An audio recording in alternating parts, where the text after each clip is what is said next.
भविष्यामध्ये जगातील विमानं महाराष्ट्रातील जैव इंधनावर चालतील। पुढारी महाआयकॉन्स कार्यक्रमामध्ये केंद्रीय मंत्री गडकरींनी हा विश्वास व्यक्त केलेला आहे। भविष्यामध्ये महाराष्ट्र पेट्रोल डिझेल मुक्त होईल असं गडकरींनी म्हटलंय।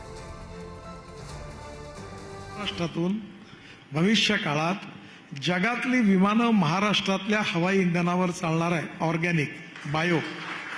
कारण इथेनॉल पासून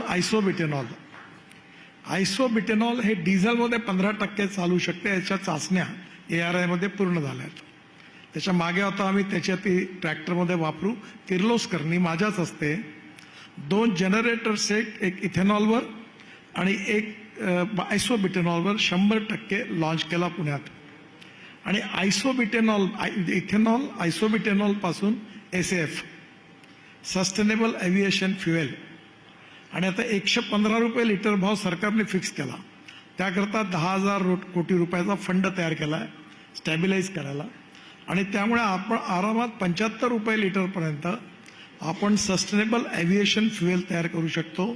तो दिवस दूर नाही आता की जगामध्ये आपण आपलं हवाई इंधन सगळ्या विदेशात जाईल आणि आपण एनर्जीला आयात करणार नाही तर एनर्जीला निर्यात करणारा देश बनू। आणि ही सगळी एनर्जी ग्रीन आहे आणि शेतकऱ्याचं जीवन बदलवणारी आहे। महाराष्ट्राने आता बायोफ्युएलमध्ये, एव्हिएशन फ्युएलमध्ये, आयसोब्युटेनॉलमध्ये, इथेनॉलमध्ये नेतृत्व केलं पाहिजे। कारण कर्नाटक, महाराष्ट्र आणि उत्तर प्रदेश या 3च राज्यात ऊस आहे आणि ऊस महाराष्ट्राच्या अर्थकारणाचा कणा आहे आणि निश्चितपणे हे चित्र बदलेल। आणि म्हणून आजच्या याच्यात माझं स्वप्न आहे की एक दिवस महाराष्ट्र नक्की नजीकच्या काळात लवकरच पेट्रोल मुक्त झाल्याशिवाय राहणार नाही।